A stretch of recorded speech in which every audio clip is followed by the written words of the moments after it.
The old diner buzzed with the clatter of plates and the hum of conversation as Harlan, dressed in worn clothes, guided his frail son, Eli, to a booth in the corner. Eli's frame seemed swallowed by his jacket, his eyes hollow, his silence heavier than the chatter around them. At the next table, a group of strangers smirked, their voices sharp enough to cut. "That boy looks like he can't even stomach a crumb." Eli's shoulders hunched lower, his small hand clutching his father's sleeve as if to disappear into it, tears threatening to spill. Before the sting could deepen, a waitress appeared, Mara's hair loosely tied back, eyes kind yet unassuming. She crouched to Eli's level, smiled, and whispered, "You look like an artist lost in thought." From her own plate, she slid a handful of golden fries toward him. Eli hesitated, then lifted one to his lips. The first bite. Harlan's chest tightened, his eyes burning. His boy was eating. The bedroom was vast, almost cavernous, but carried no warmth. Toys that once filled hours of play sat untouched on shelves coated in a thin film of dust, as if time had quietly abandoned them. Eli sat cross-legged on the floor, hunched over a scrap of paper with a dull pencil gripped tightly in his hand. His strokes were hesitant yet deliberate, shaping the outline of a woman's face, the curve of a smile he could not forget. The silence pressed in around him, broken only by the scratch of graphite. When the drawing was done, he studied it with eyes too old for his years, then crushed it into a ball and dropped it into the wastebasket already half filled with other crumpled portraits. He looked around at the scattered toys, bright but meaningless, and turned away from them with a hollow stare. His world had narrowed to memories of a mother gone too soon and the fragile paper that could never hold her long enough. Eli was not simply a boy in a large room. He was a child surrounded by ghosts of joy, clinging to sketches of love that slipped through his fingers every time. The walls of the apartment, peeled with neglect, faint cracks running like veins across faded paint. Maris pushed open the door, setting her bag down with the quiet weariness of someone carrying more than her years. A soft cough drifted from the corner where her younger sister lay under a patched blanket, cheeks flushed with fever. Maris hurried to the stove, mixing water with a few grains of rice, stirring a thin porridge that smelled more of survival than comfort. She carried the bowl to her sister, coaxing her to take small spoonfuls, her smile steady though her eyes revealed the truth. When the child drifted back to sleep, Maris sat at the worn table and opened a small notebook filled with numbers. Bills, rent, medicine, each figure circled, each total heavier than the last. The gap between what she earned and what she owed widened with every calculation. Closing the notebook, she pushed aside a stack of textbooks, their pages marked by dreams, put on pause. She tidied them neatly as though order might keep hope alive. Alone in the dim light, Maris exhaled slowly, her resolve unshaken. She would study later, work harder, find a way. For now, her sister's shallow breaths were the only rhythm that mattered, and the weight of responsibility pressed down, silently shaping her into something stronger than circumstance. The dining hall gleamed with polished marble floors and chandeliers dripping light across a table set for 12, though only 2 places were occupied. The silence of the house swallowed the sound of silver cutlery laid out with meticulous precision. Harlan sat at the head, his figure dwarfed by the sheer emptiness of the room, while Eli stared blankly at the plate before him. The food was rich, crafted by a private chef's steam curling from delicacies most children would beg for. Eli's eyes remained fixed, his lips pressed in refusal. A housekeeper stepped forward gently, her voice a practiced whisper. "Perhaps, just a bite, young sir." Eli shook his head, sliding the plate a fraction away, his thin hands retreating to his lap. Harlan leaned back, shoulders sagging, and rubbed his temples as though trying to solve a problem numbers and power could not touch. The grandeur around them mocked him. Crystal glasses, velvet drapes, gold-edged china symbols of wealth that had lost their meaning. He had built empires with contracts and acquisitions, yet here at the same table he could not coax his son to eat. The contradiction sat heavy in the air. Wealth without peace, abundance without appetite, a father surrounded by everything yet unable to hold on to the one thing that mattered most. The second course arrived, fragrant and warm, placed before Eli with care. He barely glanced at it, tapping the edge of the fork once, then pushing the plate aside. His eyes carried no defiance, only the quiet withdrawal of a child fading inward. Harlan straightened, his voice low, but pleading Eli at least try. The boy rose from his chair without a word, leaving the cutlery rattling softly in his wake. His small frame drifted across the cavernous room footsteps, almost soundless against the polished floor. Eli, Harlan called again, sharper this time, but the boy never turned back. The housekeeper sighed, folding her hands. "He needs his mother, sir. Nothing else will do." Her words landed like stones, heavy and undeniable. Harlan remained at the table, fists clenching on the linen, his jaw locked as his chest tightened with helplessness. The untouched plates glistened under the chandelier, mocking him with their untouched perfection. He bowed his head, both hands gripping his hair as if bracing against the weight of failure pressing down harder than any business defeat. Here, not in the boardroom, but in his own home, was where he was losing everything that counted. The sound of water sloshing in a plastic basin filled the cramped apartment, echoing against walls marked by peeling paint. Maris bent over the tub, scrubbing fabric with red raw hands, her movements steady despite the weariness etched across her face. Behind her, a frail cough broke the rhythm. Her younger sister sat propped against thin pillows, eyes pale with fever, yet still watching closely. "Aren't you tired, Maris the girl?" whispered her voice, fragile. Maris turned with a quick smile, one that masked the weight pressing at her chest. "Not at all," she said softly, wringing out a shirt with practiced efficiency. The clock on the shelf ticked louder with every passing second, reminding her of the shift ahead. She rinsed her hands, quickly drying them on a threadbare towel before slipping into the diner uniform hanging on the wall. Adjusting the faded collar, she checked her sister once more, smoothing back her damp hair with gentle fingers. For a moment, she lingered, torn between staying and leaving, before forcing herself toward the door. Her smile had been enough to reassure her sister, but beneath it, her heart carried the silent knowledge there was no choice but to endure, no option but to work. Back at the diner, the atmosphere buzzed with its usual noise, but at Harlan's booth, the air felt unusually fragile. He sat with his hands wrapped around a cooling cup of coffee, his gaze fixed on the boy across from him. Eli's head bent low over a napkin pencil, scratching faint lines. Maris leaned closer, peeking at the faint sketch of a tree and a small figure beneath it. "You've got an artist's touch," she said warmly. Eli's lips twitched upward, the smallest curve of a smile, fleeting but real. The sound of his quiet laugh, soft and uncertain, struck Harlan harder than any deal he had ever closed. For weeks his son had barely spoken. Now, with this waitress beside him, a spark flickered. Harlan lowered his eyes, quickly taking a sip of bitter coffee to hide his reaction. His chest tightened, not with despair this time, but with a fragile sense of wonder he hardly dared believe in. Across the table, Eli lifted the napkin proudly, and for a brief moment the boy looked less like a shadow of grief and more like a child rediscovering light. Harlan exhaled slowly, watching hope stirring in a place he thought had long gone quiet. The pencil paused mid-line, Eli's small hand trembling slightly as he looked at the napkin he had been sketching on. His voice, soft but clear, broke through the clatter of the diner. "My mom always said I had an artist's hands." The words hung in the air, startling both adults at the table. Maris froze her expression, shifting eyes glossed with a sudden wave of tenderness. It wasn't just the admission of talent. It was the rare invocation of a mother gone, a name Eli had not spoken aloud in months. Across the booth, Harlan's grip tightened on his coffee cup, the porcelain creaking faintly as he fought the surge of emotion. His throat constricted, his eyes pressed shut for a moment, as if the sound of his late wife's memory had been too sharp to bear. Around them, the noise of the diner seemed to fall away. Forks stilled, conversations hushed, as if the world itself recognized the weight of the boy's words. Eli lowered his gaze back to the napkin, shoulders slightly hunched, but a part of him seemed to loosen as though speaking had lifted a burden. Harlan dared not speak, afraid of shattering the fragile moment. For the first time in endless weeks, his son had broken the silence with something deeper than grief, a memory, a connection, a fragment of hope. Maris reached for another napkin from her apron pocket, her pen moving swiftly but with deliberate care. She scribbled a short line, sliding it across the table with a gentle smile. "Keep drawing, artist."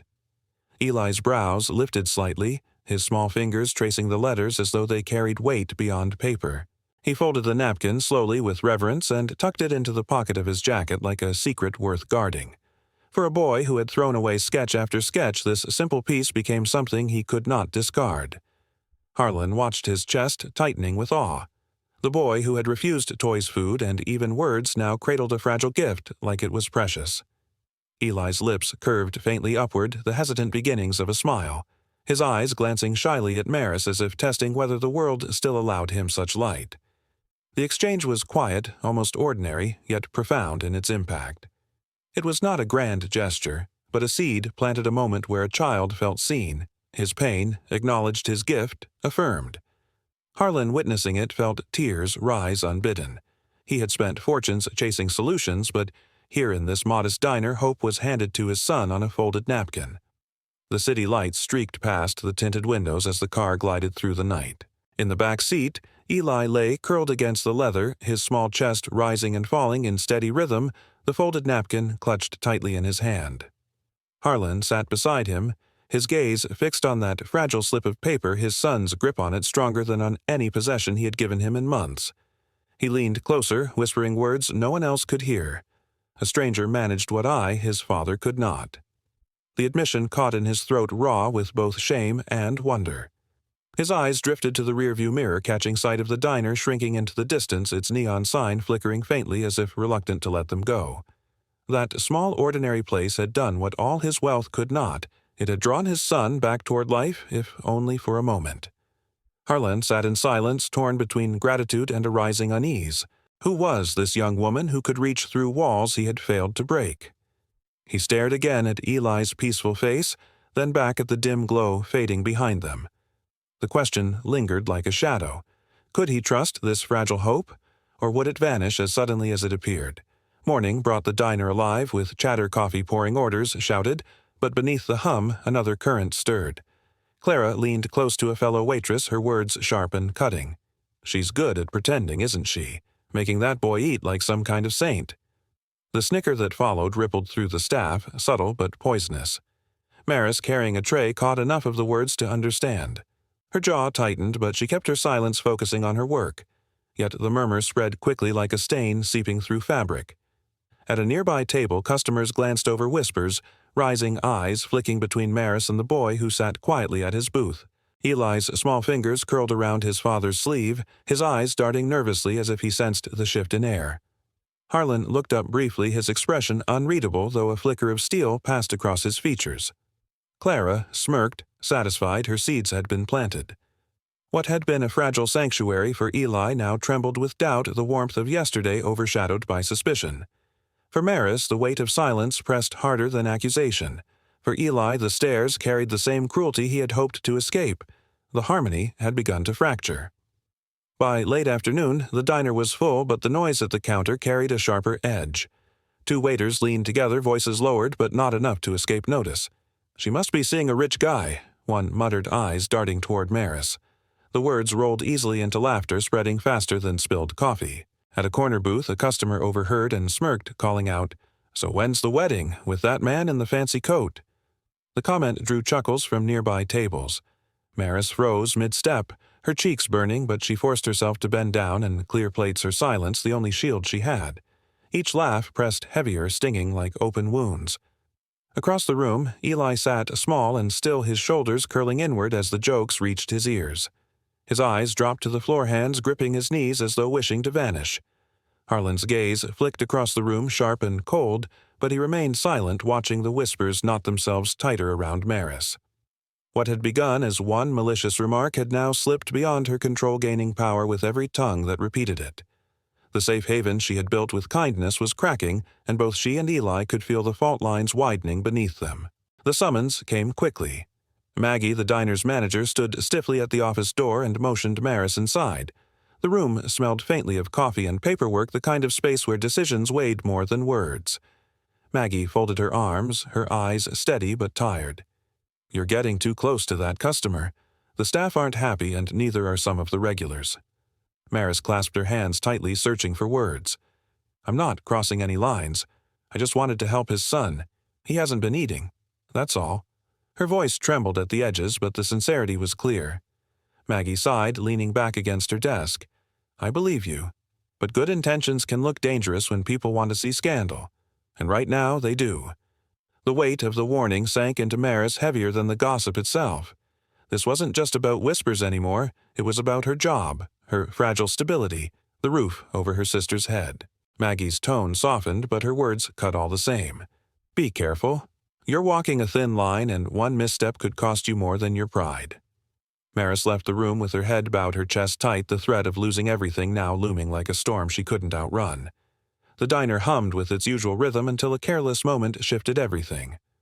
Eli had left a napkin sketch on the table, a fragile outline of a woman's face with gentle eyes, the memory of his mother captured in trembling lines. Clara passed by her gaze, landing on it. She picked it up, lips curling as she held it aloft. You call this a drawing?" Her laugh rang out sharp and cruel, slicing through the chatter around her. The sound jolted Eli. His eyes widened, his breath caught, and then the tears came fast, unstoppable. He buried his face in his hands, his shoulders shaking as if the fragile image of his mother had been torn apart in front of him. Around them, a few customers glanced over, some with curiosity, some with discomfort, none intervening. Clara smirked, tossing the napkin between her fingers as if it were nothing more than trash. In that instant, Eli's silence broke into sobs that filled the booth, the pain raw, unguarded. The drawing had been more than lines on paper, it was the closest he could come to holding her, and now it was mocked. The cruelty of the moment dug deep, leaving a wound that words could not mend. Before Clara could twist the napkin again, Maris was there, her movements, swift, eyes burning. She snatched the sketch from Clara's hand with a sharp motion, her voice rising above the din of the diner. "Don't you ever touch his things again?" The firmness in her tone cut through the air, silencing even the clatter of dishes for a moment. All eyes turned toward them. Eli pressed himself into her side, small body, trembling, his face still wet with tears. He clung to her apron as though it were a shield against the storm. Clara's smirk faltered, her bravado cracking under the weight of Maris's fury. She rolled her eyes, lips curling into a dismissive pout before turning away, muttering under her breath. But the damage had been done, the room still watching, whispers beginning to stir. Maris crouched slightly, one arm gently behind Eli, the napkin drawing held firmly in her other hand as though protecting both the boy and the memory he had tried to preserve. In that single act, she became more than a waitress, she was his defender, his barrier against a world too cruel for his fragile heart. The image of her standing firm with Eli clinging to her left a mark that would not fade. Harlan's fist tightened beneath the table, the skin of his knuckles whitening as fury surged through him. Every instinct screamed to rise, to lash out at Clara for humiliating his son, for trampling on the fragile progress Eli had made. Yet he forced himself to remain still, jaw clenched so hard it ached. The disguise he wore was not only cloth, it was silence, restraint, the bitter choice to watch and do nothing. Sweat traced a line down his temple, his body betraying the storm he buried. Across the booth, Eli lifted his face from Maris's side, eyes swollen, searching for his father's reaction. Their gazes met, and in Eli's tear-brimmed eyes there was a question. "Why won't you protect me?" Harlan's chest burned with the shame of that unspoken plea. He swallowed hard, letting his gaze follow Clara as she disappeared into the kitchen, each step of hers a reminder of his own helplessness. His hand finally released, trembling as it lay flat against the table. This was not the boardroom where power came with signatures and contracts. This was the battlefield of his son's trust, and he was losing ground. As night settled, the diner filled with new customers, but the tension from earlier still clung to the air. Conversations carried a sharper edge, whispers slipping from table to table. "Something's not right." "She's too close to them," one patron murmured, not bothering to lower his voice. Another chuckled. "Definitely something going on there." Each word was another stone laid upon Maris's shoulders. She moved between tables with mechanical precision, clearing plates and refilling glasses, her eyes fixed downward, never meeting anyone's gaze. Eli sat at the booth again, silent, a pencil scratching across another napkin. He drew lines slowly, carefully, as though rebuilding a world no one else could see. His small frame hunched over, determined but subdued. Harlan watched the room, noticing how every glance seemed to linger on them, not with kindness, but suspicion. The space that had once felt like a fragile sanctuary now suffocated with judgment. Even the clinking of cutlery seemed louder, every sound weighted with scrutiny.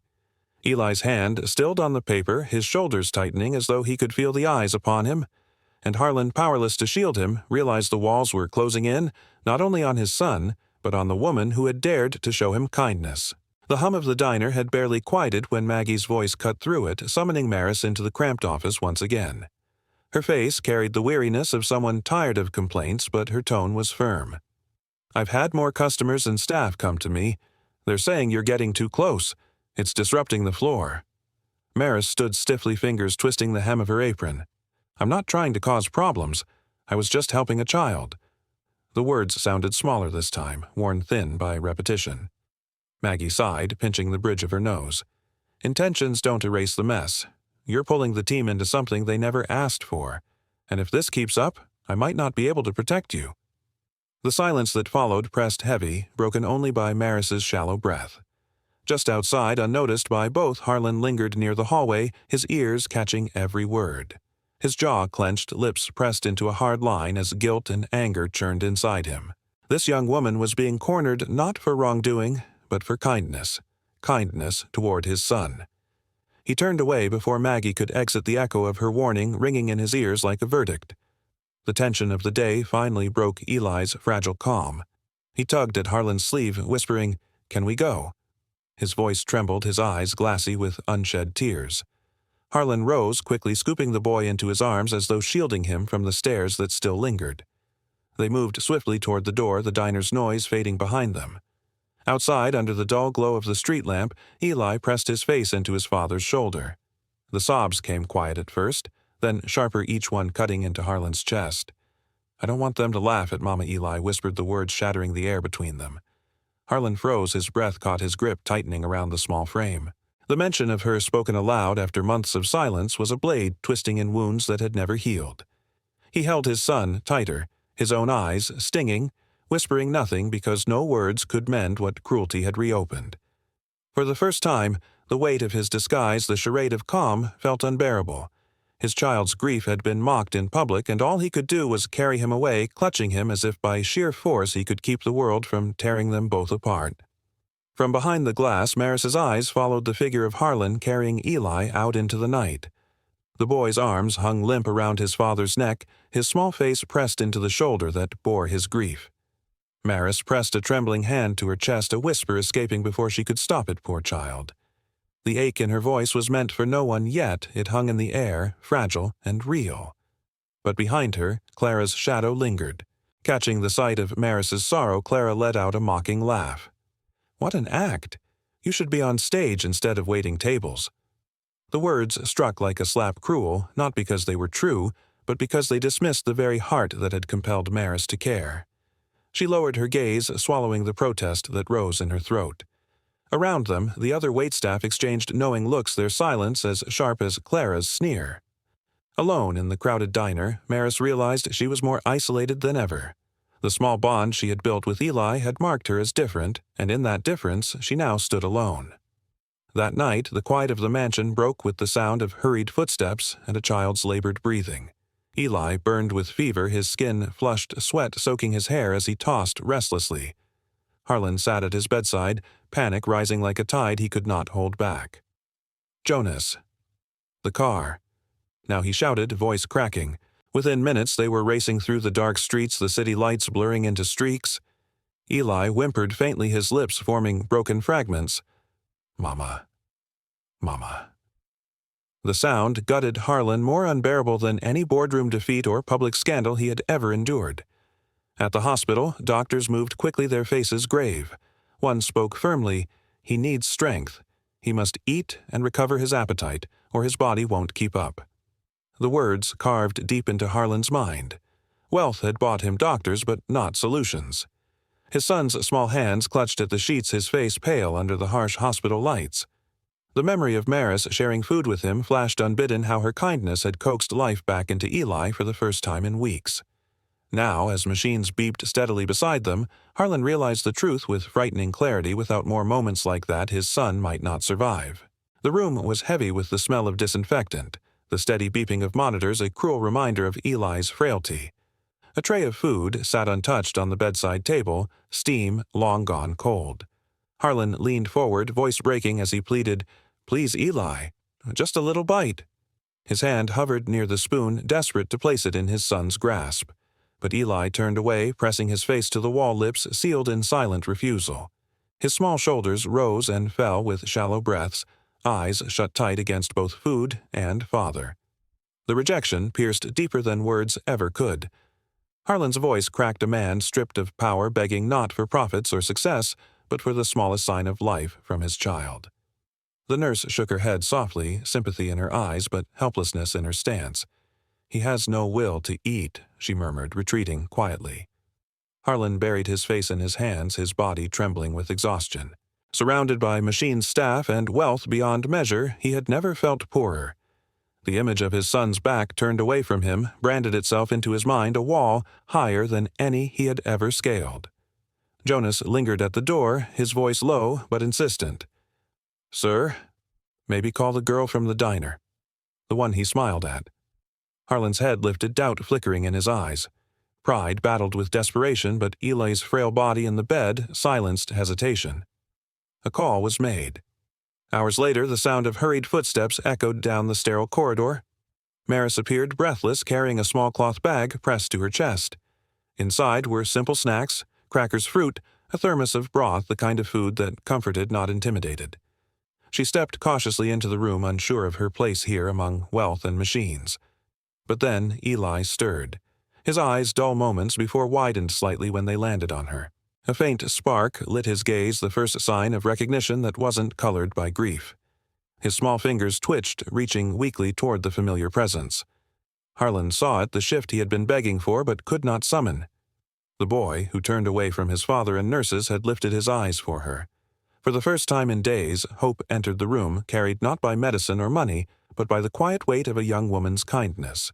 Maris slipped into the chair beside Eli's bed, setting down her small bag with care. She leaned closer, voice soft, but tinged with playful mystery. "This is a secret only artists know. You can't draw masterpieces on an empty stomach. The colors fade if your belly growls too loud." Eli's lips twitched a sound almost like laughter escaping him, fragile but real. His eyes lifted to hers, curiosity outweighing his resistance. When she offered the spoon, he hesitated, then opened his mouth for a small taste of broth. The warmth spread across his pale face, a spark of relief replacing the dullness that had lingered too long.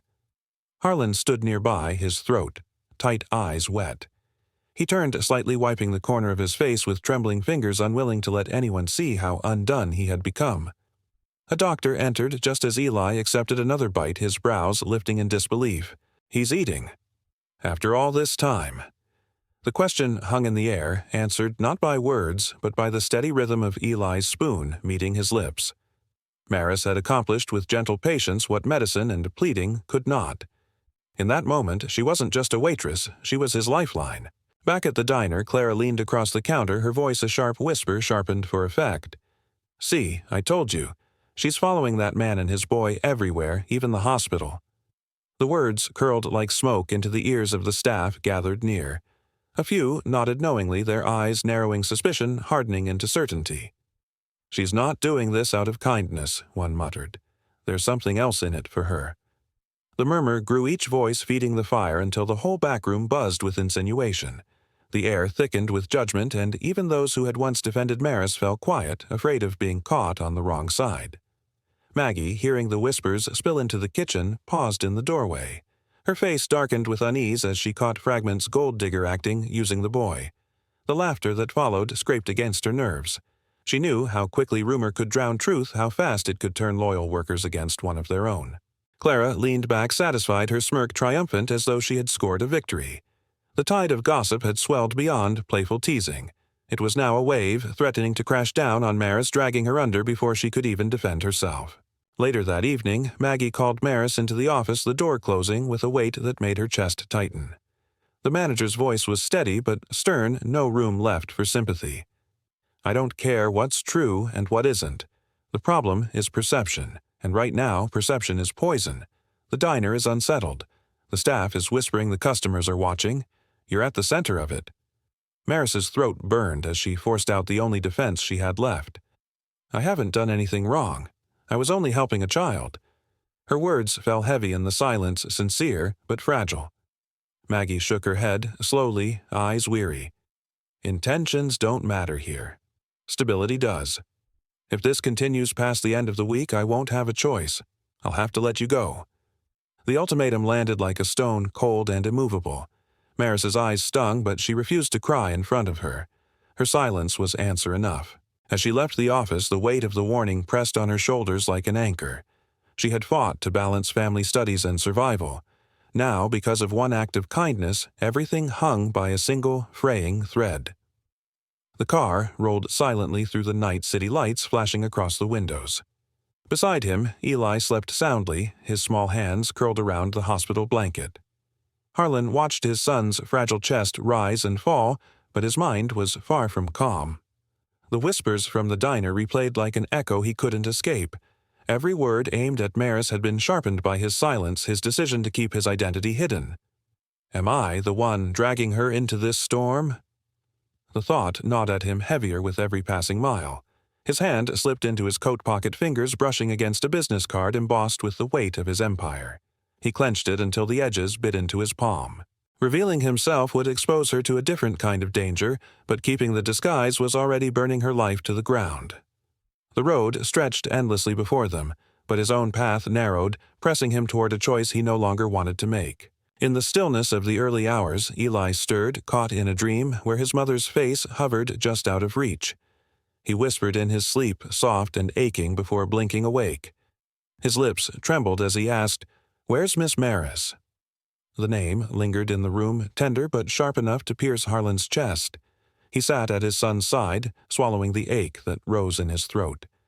Eli's eyes, glossy with exhaustion, searched for the comfort that had coaxed food past his lips when no one else could. For him, Maris was no longer just a kind stranger. She was a lifeline tethering him back to hope. Jonas entered quietly, his voice calm but steady. "Sir, you can't hide forever. The boy trusts her. Perhaps more than he trusts anyone else right now." Harlan's jaw tightened, torn between pride and love, his silence betraying the storm raging inside him. In his son's fragile plea, the truth was undeniable. Eli needed Maris as much as air, and Harlan could no longer pretend otherwise. At home, Maris carried her weariness into the small apartment where shadows clung to the peeling walls. Neighbors in the corridor exchanged knowing glances, whispers slipping from door to door. "She's caught herself a rich man now," one voice murmured loud enough for her to hear. Inside, her younger sister looked up from a thin blanket, eyes wide. "Are you going to quit your job like they say?" Maris paused, her gaze drifting toward a stack of unopened envelopes, the bold red stamp of overdue tuition glaring back at her. She pressed her hand against them, her chest tightening with the weight of choice. For a moment, silence stretched heavy, then she spoke quietly, more to herself than to anyone else. "No, I can't leave Eli. Not now." Her voice carried no grandeur, only the stubborn strength of someone who had carried burdens too long to falter now. She looked at her sister, forcing a smile that didn't quite reach her eyes, but her decision was set. Whatever storm waited at the diner, whatever judgment lingered outside her door, she would face it. Eli needed her, and that was reason enough. The house lay silent shadows stretching long against marble walls. Alone in his room, Harlan stood before the mirror, staring at the reflection he had hidden for weeks. The lines of fatigue etched his face, yet beneath them lingered the unmistakable image of the man the world knew, the CEO who commanded industries with a word. Slowly, he removed the plain jacket and cap of his disguise, dropping them onto the chair. His gaze held steady, no longer the weary father in hiding, but the man who bore both power and responsibility. "It's time," he whispered, the words sharp in the stillness. He reached for a small stack of blank business cards and sat at his desk, pen poised. His hand moved deliberately, writing a message that was more confession than invitation, each stroke heavy with resolve. When he laid the pen down, the cards seemed to burn with finality in the dim light. Tomorrow would end the charade. The risks were immense: rumors, judgment, exposure, but silence had already cost too much. Harlan closed his eyes, knowing the path ahead would break the fragile balance, but certain there was no other way forward. The diner buzzed with voices and clinking silverware when the door opened. Conversation slowed as Harlan stepped inside, no disguise masking him now. His presence carried weight, though most didn't yet know why. Clara spotted him first, her lips curling into a sneer. Back again. "Can't get enough of her." "Can you?" Her voice dripped with satisfaction, loud enough for nearby customers to hear. Heads turned, whispers started, the tension swelling in the small space. Maggie's brow furrowed, irritation flashing across her face as the disruption grew. Maris, carrying a tray toward the counter, froze mid-step. Her breath caught when her eyes landed on him alone. No Eli, no shadows to soften his intent. The tray trembled in her hands as questions raced silently across her face. Harlan ignored the murmurs, his eyes fixed ahead. Each step toward the counter thudded like a drumbeat, drawing every gaze until the room itself seemed to hold its breath. For the first time, he wasn't blending into the background. He was walking directly into the storm, ready to shatter it with the truth. The diner went still as Harlan reached the counter, his voice steady but loud enough to carry to every corner. "My name is Harlan Veyron." The words cut through the air like a blade. For a heartbeat, silence reigned. Then jaws dropped, eyes widened, and the entire room seemed to inhale at once. Clara, standing with a tray balanced on one hand, froze so completely she nearly lost her grip. The smirk she always carried drained into shock, her mouth hanging open. Maggie stood rooted near the register, blinking rapidly as though trying to match the man before her to the name she had only ever seen in headlines. Customers exchanged stunned looks, their whispers dissolving into disbelief. The powerful name the kind whispered about in business pages and charity galas now filled the modest walls of their diner. Harlan's gaze didn't waver. He had peeled away the disguise, offering himself not as the quiet father sitting in the corner booth, but as the man who had built empires. The truth lay bare, and with it every rumor and suspicion was about to collapse or ignite. The room held its silence until Harlan lifted his hand, his voice steady, but carrying the weight of truth. She did what money doctors and specialists could not. His finger pointed toward Maris, and every eye followed. Gasps and murmurs rippled through the crowd, the tone shifting from suspicion to awe. Maris's cheeks flushed crimson, her hands trembling as she set the tray down, unable to steady herself under the sudden flood of attention. She opened her mouth, but no words came. Then the door swung open and small footsteps hurried across the floor. Eli burst inside, his eyes finding her instantly. With no hesitation, he ran straight into her arms, wrapping himself around her waist as if she were his anchor in a storm. The diner erupted in whispers, some with softened expressions, others blinking in disbelief at the sight of the child clinging so tightly. Maris bent down, clutching him close, tears pooling in her eyes as she felt his heartbeat against hers. What had once been rumor and ridicule now unraveled in an instant. The truth was no longer hidden. Kindness had brought life back into the boy, and no one could deny it. Across the diner, Clara stood frozen, the smirk she had worn like armor stripped from her face. Her mouth opened, but only a stammer slipped out. I didn't know. The confidence that had fueled her barbed remarks evaporated, leaving her small and exposed. Around her, customers who once laughed at her jokes now turned their gazes sharp with contempt. A man shook his head, muttering, "Cruel," for no reason. Another whispered, "Shameful." Maggie, standing by the counter, let out a long breath, the weight of disappointment dragging her shoulders down. Without a word, she turned away, unwilling to defend someone who had thrived on another's pain. Clara's eyes darted around the room, but no sympathy came. No one to shield her from the truth she had tried to bury. Slowly, her chin dropped, her shoulders slumped, and she slipped toward the door. Each step felt heavier under the eyes of the room that no longer laughed with her, only judged. When she finally pushed the door open, the sound of it closing behind her was final, like the end of a reign that had never truly been hers. Silence lingered, broken only by Eli's small sobs muffled against Maris's apron. Harlan stepped forward, pulling a card from his pocket, blank, but etched with something far heavier than ink. He extended it toward her, his eyes unflinching.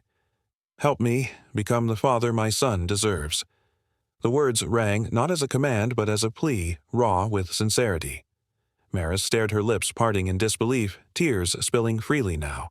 Her hands shook as she accepted the card, the weight of it more than paper. Eli tugged gently at her sleeve, his voice quivering. "Please don't leave me." His small fingers clung desperately as though fearing she might vanish if he let go. Harlan placed a hand on his son's shoulder, his nod firm, his voice steady. "You won't lose her, not if she's willing." Maris looked between father and child, her chest tight, her future suddenly split open in a way she had never imagined. The gossip, the warnings, the fear, all of it seemed to blur beside the simple, desperate truth of what stood before her, a child's hope and a man's vow. The diner seemed to hold its breath, waiting for her answer. Maris glanced down at Eli, his small hand still clutching her sleeve, his eyes wide with hope that trembled on the edge of fear. She lifted her gaze to Harlan, who stood before her with tears glistening openly on his cheeks, a man unmasked in every sense. The weight of every whisper, every warning, every sleepless night pressed against her heart. Yet stronger than them all was the warmth of the boy pressed against her. Slowly, with a steadiness that surprised even herself, she nodded. "I'll stay." Eli's face lit up instantly, his joy bursting out in a squeal as he threw his arms around her neck. His laugh rang like music, long absent. Harlan's lips curved into a smile, his shoulders lowering as if years of burden had slipped away. Tears streamed down his face unashamed. In that fragile moment, the three of them were no longer fragments of separate lives, but bound together an unlikely family stitched by grief-kindness and the quiet courage to choose each other. Days later, in the quieter rhythm of the diner, Clara approached Maris with uncharacteristic hesitation. Her steps were slow, her usual smirk replaced with downcast eyes. "I need to say something," she began, her voice uneven. "I was jealous. Watching you. I thought life handed you something I'd never have. So I made it ugly. I was wrong." The words hung heavy, stripped of bravado. Maris studied her for a moment, then let a small tired smile touch her lips. "I forgive you. It wasn't grand, just simple and honest enough to close the wound without reopening it." Clara exhaled, shakily, relief washing over her as she extended a hand. Maris took it, their palms meeting in a brief but meaningful shake. Clara's head dipped low, shame still etched across her face, but something softer replaced it, acknowledgement, perhaps even respect. Around them, the diner clattered on, but for once there was no venom, no whispers. A chapter of bitterness had ended not with triumph or humiliation, but with humility and grace. The boardroom was filled with anticipation as Harlan rose to speak.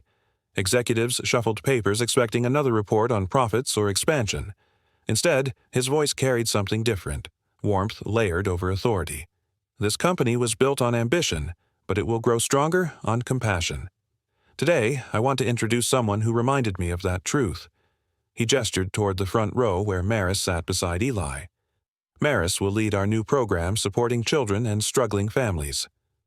A wave of surprise swept the room, then applause rose strong and sustained. Maris's cheeks flushed, her hands trembling as she reached instinctively for Eli's. He squeezed her fingers tightly, pride glowing on his young face. Around them, the energy-shifted board members nodding with approval, staff clapping with genuine admiration. For Maris, who had once counted coins for medicine in a peeling apartment, the moment felt surreal. She wasn't just surviving anymore. She had a place, a purpose, and the chance to change lives. As Harlan's words echoed across the hall, the room no longer belonged to business alone, it belonged to hope. Sunlight spilled across the park as Eli laughed, chasing Sunny through the grass. Maris sat nearby, sketchbook open, guiding his small hand in lines that curved into joy. Harlan watched from a short distance, smile softening the sharpness that once defined him. When Eli held up his newest drawing, a picture of the three of them smiling together under the sun, Harlan's breath caught. He took the paper, gently, eyes damp. "We are a family," he whispered, and for the first time it felt unshakably true. Later, with the quiet settling around them, Harlan's voice carried the weight of everything they had endured. Sometimes a single act of kindness changes an entire life. Maris's hand closed warmly around Eli's, her gaze lifted toward a future no longer shadowed by fear. Eli smiled brightly, whispering, "I want Mama in heaven to see I'm happy now." The words silenced them both, leaving only tender understanding in their eyes. No promises spoken, no grand gestures, just a shared truth that would last.